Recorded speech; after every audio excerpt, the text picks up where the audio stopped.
Les écureuils du Bénin ont pris 3 points en Tanzanie et deviennent leaders de leur groupe pour la 3e journée des éliminatoires du Mondial 2022. Bienvenue dans la grande édition de ce 7 octobre, les titres. Le Bénin est allé battre la Tanzanie sur ses propres installations cet après-midi. Le récit de cette épopée dans un instant. Certains habitants de la ville de Cotonou prennent plaisir à ne pas respecter les feux tricolores. Le constat dans ce 19h. Toutes les personnes affectées par les travaux d'aménagement de la station balnéaire d'Ablékété et qui sont recensées seront relogées, dixit le Conseil des ministres de ce 6 octobre.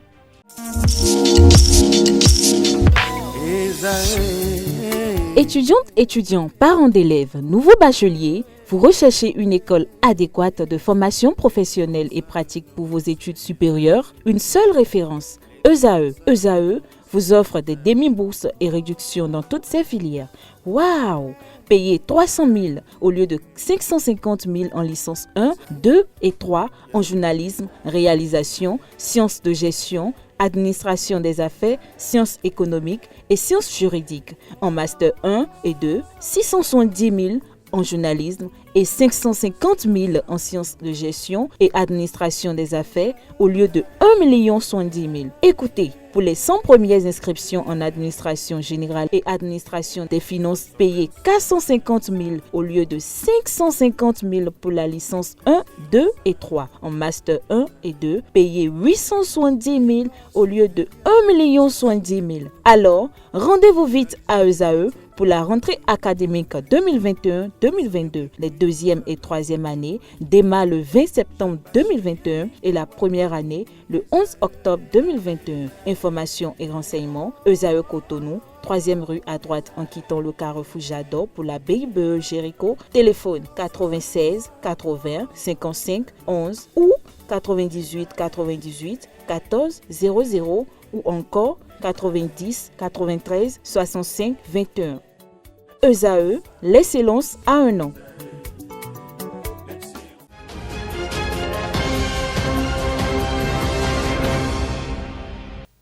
Mesdames et messieurs, bonsoir. Le Conseil des ministres de ce 6 octobre a pris d'importantes décisions, notamment en ce qui concerne les personnes affectées par le projet d'aménagement de la station balnéaire d'Ablékété. Pour les détails de ce conclave gouvernemental, je vous invite à suivre le porte-parole du gouvernement, Wilfried Léandre Mbouedi. Au chapitre des mesures normatives, l'agrément au Code des investissements de 5 sociétés pour leurs projets d'investissement. Les 10 projets d'investissement attendus de ces sociétés pour leur installation vont renforcer le tissu industriel de notre pays en même temps qu'ils généreront des centaines d'emplois. Les domaines d'intervention sont aussi divers que variés et s'établissent comme ci-après. L'écrin Sarl pour l'installation et l'exploitation à Cotonou d'une usine de pâtisserie de type européen. Oluwachola Global Business Sarl pour l'installation dans la zone industrielle de Semekpoji d'une unité de production de concentré de jus de fruits et d'une unité de production de provende pour poissons. Le label Coton du Bénin SA pour l'installation à Seponga dans la commune de Tanguieta d'une unité industrielle d'égrenage de coton. Bourgeon-Sarl pour la construction et l'exploitation à Azonkamé dans la commune de Zé d'une unité de production de gaz à usage médical et industriel. Oryx Bénin SA pour l'installation dans la zone industrielle de Semekpoji d'une unité de stockage et d'emplissage de gaz domestique et requalification des bouteilles de gaz GPL. Nous avons ensuite l'adoption du projet de décret portant réglementation de la gestion du parc des véhicules et autres équipements motorisés de l'État. Ce décret vise à actualiser celui de 1999 qui, à la pratique, s'est révélé obsolète du fait du développement de l'administration et des réformes intervenues en matière de gestion des biens publics. Son avènement permettra de définir avec plus de précision le contenu du parc automobile de l'État et les bénéficiaires des véhicules de fonction ou de service. Reformuler l'ensemble des dispositions de manière à éviter les interprétations susceptibles d'engendrer des dérives. Prendre en compte les règles de la comptabilité des matières. Rationaliser l'utilisation des conducteurs de véhicules administratifs dont l'effectif actuel ne couvre pas le nombre de véhicules administratifs en circulation. Prendre en compte les engins à 2 roues, groupes électrogènes, équipements de manutention, de travaux publics et autres équipements motorisés que l'État peut être amené à acquérir ou à louer auprès de structures spécialisées pour satisfaire ses besoins, même ponctuels. Systématiser les contrôles de l'utilisation des véhicules de l'État acquis ou pris en leasing. Le ministre de l'Économie et des Finances assurera le respect rigoureux de ces dispositions. Le Conseil a, par ailleurs, adopté le décret portant attribution, organisation et fonctionnement du ministère des Infrastructures et des Transports.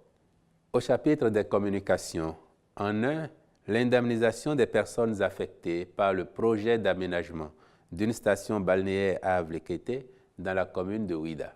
L'emprise du domaine concerné par les indemnisations, déduction faite de la superficie occupée par les infrastructures publiques et du domaine public maritime est de 352 hectares, 55 à 54 centiares.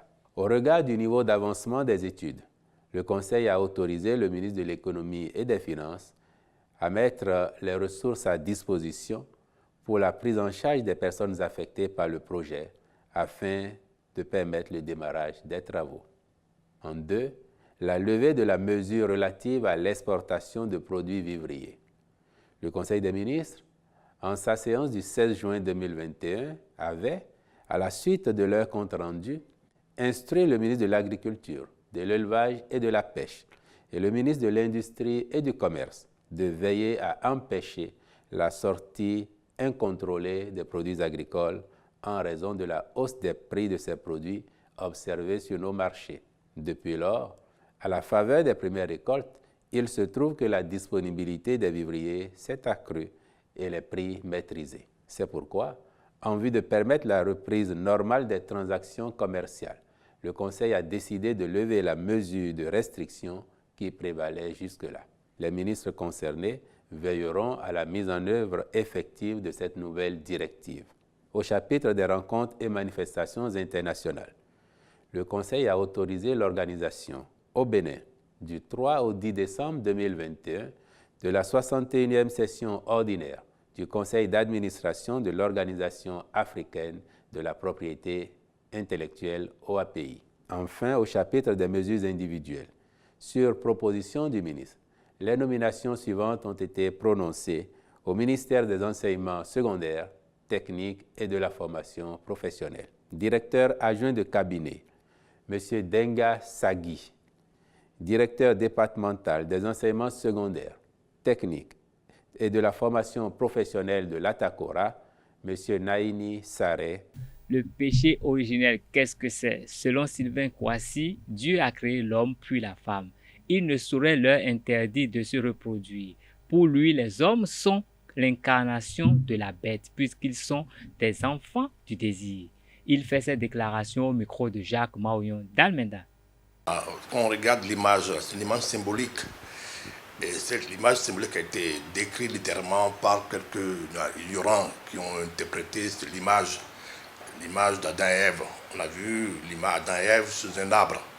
Le serpent aussi à côté, ils ont imaginé que le serpent était le démon, était Lucifer. Moi je dis, c'est quand même, ça fait honte quand même, que 3000 ans plus tard, l'Église qui a jeté l'hérésie pour dire que le serpent est démon et Lucifer, le même Église aujourd'hui nous affirme que Lucifer est Jésus. Lucifer est l'étoile du matin. Ce qui est vrai. Lucifer est l'étoile du matin. Jésus, c'est une étoile du matin. Donc l'étoile du matin n'est pas Satan, n'est pas le serpent. Mais c'est qui est le serpent? On a bien vu Adam et Ève séparés. C'est pas Adam et Ève qui étaient Dieu. Adam et Ève qui est Dieu, qui est l'Élohim, était Adam et Ève unifiés. Les deux étaient unifiés. Mais on a dit, après le 7e jour, on a eu un 7e jour de repos, et Dieu a jeté un torpeur. Et le torpeur est le symbole de la mort, et symbolisé par la carte 13 du tarot, qui est le mans en cabale, qu'on appelle nous Koda Draconis. Gouda, quel couteau, qui divise deux choses en deux. Mais pour diviser l'être unifié, il a fallu d'abord qu'il y ait un torpeur qui engendre la mort, la zone qui engendre l'enveloppe, l'Aïn, le Yakou. Sans l'épée, il ne peut pas avoir séparation des deux. Donc c'est l'homme épais l'homme habillé du vêtement de peau qui était séparé par la mort, qui peut séparer les deux entités, hommes et femmes. Mais une fois qu'on les sépare, qu'est-ce qu'il y a en eux? Qu'est-ce qui est né dans ces deux personnes? L'image, c'est la fusion qu'ils ont gardée dans la mémoire collective, les deux. La fusion, ils étaient un, ils étaient unis. Ils ont cherché l'union à l'extérieur. Qu'est-ce qui peut les rapprocher à l'extérieur dans l'union? Le désir sexuel. Le sexe est l'image de l'union et dans le monde extérieur. Donc le sexe n'est pas un péché. Le sexe n'est que l'instrument du savoir. Coda Draconis, la mort, son instrument est la raison scientifique, la raison rationnelle, est le savoir. Gou Agbomenigou qui a donné le savoir à ce monde. Et le savoir qu'il doit donner divise toujours en deux. Nous sommes dans un monde duel, le monde de la dualité, toujours le couteau coupe en deux, toujours. La rupture, toujours couteau en deux. Voilà la vérité. Et dont le sexe n'est pas un mal. Les deux ont fait l'amour. Sans l'amour, il n'y aura pas de reproduction animale. Parce que nous ne sommes pas des humains, nous sommes des bêtes. La différence entre l'animal et toi, ils font des enfants, pas aussi la reproduction animale. D'accord? Donc nous sommes des diablotins, des diablotines. Qu'est-ce qu'on appelle diablotins, diablotines? Des animaux qui n'ont que le désir animal. Nous possédons que le désir animal. Nous sommes les enfants du désir animal. Nous sommes des enfants sexuels. Le fils de la femme est un enfant de désir. Ne peut aller que vers le désir. Le désir n'est pas l'union. Le désir n'est pas l'amour. On ne rentre pas dans le désir pour aller vers Dieu. Non. On rentre dans le désir pour faire des enfants comme nous. Des enfants mortels comme nous. C'est ça la vérité. Adrien n'ont jamais péché. Rappelons que ces propos restent la pensée de leur auteur. Le Bénin vient de perdre une des étoiles qui fait briller sa culture partout dans le monde. Kwame Mensah, l'adepte de l'afro-latine reggae, s'en est allé le samedi 2 octobre passé dans sa 49e année. Malgré la douleur, son frère aîné Gilles Jonas a confié les derniers moments qu'il a partagés en compagnie de son frère Kwame Mensah. Paraît-il qu'il y a une information qui passe et Kwame Jonas Martin Armistice. Quand on dit armistice, c'est le 11 novembre. 11 novembre, c'est la fête des Français. Et quand on a cassé le Bastille. Donc, c'est son nom. Il est français. Mais son alias, c'est Kwame Mensah. Et si quelqu'un dit qu'il n'est pas le fils de Jonas Pedro, c'est tant mieux. Mais il est le fils de Jonas Pedro. Je profite de cette occasion pour annoncer à ceux qui sont encore en doute que ça s'est vraiment passé. Ça s'est réellement passé. Mon frère m'a feinté, il s'est sacrifié. Bon, on est en train de courir et faire ce que vous savez déjà, les programmes, les réunions. Il y aura une réunion aujourd'hui, il y aura une réunion le samedi. Et on est de Lokossa. Donc dimanche, j'irai avec mes sœurs à Lokossa pour rendre compte aux parents. Donc ça ne peut qu'avec ça qu'on ne peut dire quelque chose de concret. On va simplifier les choses. Et ne croyez pas qu'on va l'amener à Lokossa, non. Et tout va se sentir à Calavi, là où il a planté sa maison. Et en ce qui concerne sa fille, ne vous inquiétez pas, elle est en contact bien avec maman. Et elle est plus forte que moi. Elle est plus forte que moi. Et je demande beaucoup de prières. On ne peut qu'accepter, on est dans la vie, on ne peut qu'accepter. Et je vous promets que ça ne pleurera plus. Je me sens un peu fort. C'est comme s'il m'a dit de tenir fort. Sinon, ce serait peut-être une honte pour moi si je pleure trop. Donc, les amis de Kwame, je vous salue, je vous dis merci, je dis merci à tout le monde. Et j'espère qu'on va faire les choses bien. Rappelons que Kwame Mensah est le fils de Feu Jonas Pedro dont il s'investit à commémorer la mémoire tous les ans. Il y a de cela 2 ans, il a installé et ouvert au public l'espace culturel Maestro Jonas Pedro à Calavi. Suivons à présent la page internationale de cette édition qui retrace l'actualité en Guinée, au Gabon et l'OMS qui recommande le déploiement massif du vaccin antipaludéen en Afrique subsaharienne. La Guinée a désormais un nouveau Premier ministre que le président de la transition, le colonel Mamadou Doumbouya, a nommé. Il s'agit d'un ancien diplomate ayant travaillé aux Nations Unies. Mohamed Bouavogui, ancien secrétaire général adjoint des Nations Unies, a été nommé mercredi par décret présidentiel. Cette nomination intervient quelques jours après que le chef de la junte a prêté serment en tant que président du pays. Le rôle du Premier ministre sera de diriger le prochain gouvernement de transition qui sera chargé de conduire le pays vers un régime civil à la suite d'élections. Le Premier ministre sera également chargé de l'organisation des élections locales, législatives et présidentielles à une date encore à préciser. Sa nomination marque l'accomplissement d'une promesse majeure de la junte contenue dans une charte de transition publiée à la fin du mois dernier qui implique la feuille de route du retour du pays à un régime démocratique. 7 mois après le lancement de la vaccination contre le Covid-19, les populations gabonaises ne se pressent pas. Des fausses informations qui circulent sur les réseaux sociaux entre les Gabonais alors que le pays fait face à une 3e vague de la pandémie plus meurtrière que les précédentes. Le gouvernement est passé à la vitesse supérieure. Désormais, tous les membres des cabinets des ministres doivent être vaccinés. Des équipes mobiles sillonnent les quartiers et les ministères. Au Gabon, la vaccination n'est pas obligatoire, mais une note du Premier ministre la recommande pour le personnel de tous les ministères. En 7 mois, 112 000 personnes seulement se sont fait vacciner, soit 4% de la population. L'Organisation mondiale de la santé a recommandé ce mercredi le déploiement massif du vaccin antipaludique chez les enfants vivant en Afrique subsaharienne et dans les zones à risque. Le docteur Tedros Adhanom parle d'un moment historique. Le vaccin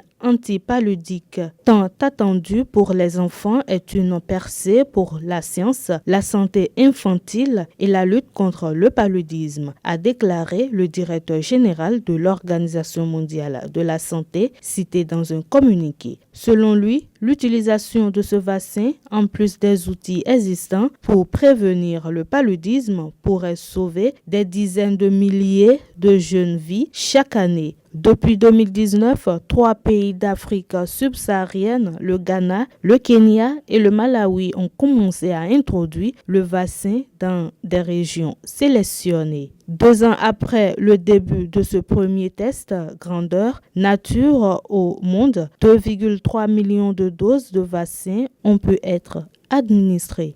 Comme je vous l'annonçais en titre, les écureuils du Bénin ont réalisé une belle opération cet après-midi à Dar el Salam en s'imposant face au Taifa Stars de Tanzanie 1-0 pour le compte de la 3e journée des éliminatoires de la Coupe du Monde Qatar 2022.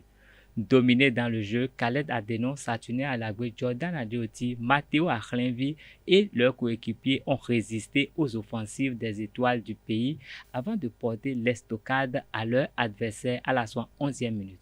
Simouni, l'attaquant du stade brestois, a d'une sublime frappe donné l'avantage aux siens. Plus rien ne sera marqué jusqu'au coup de sifflet final. Grâce à cette victoire précieuse, les écureuils récupèrent la première place du groupe J et dominent les étoiles du pays. Invaincus après 3 journées, le Bénin dispose de 7 points, soit 2 de plus que son nouveau dauphin, la République démocratique du Congo. Les Léopards ont battu les Baréas de Madagascar 2-0 dans l'autre rencontre de la poule.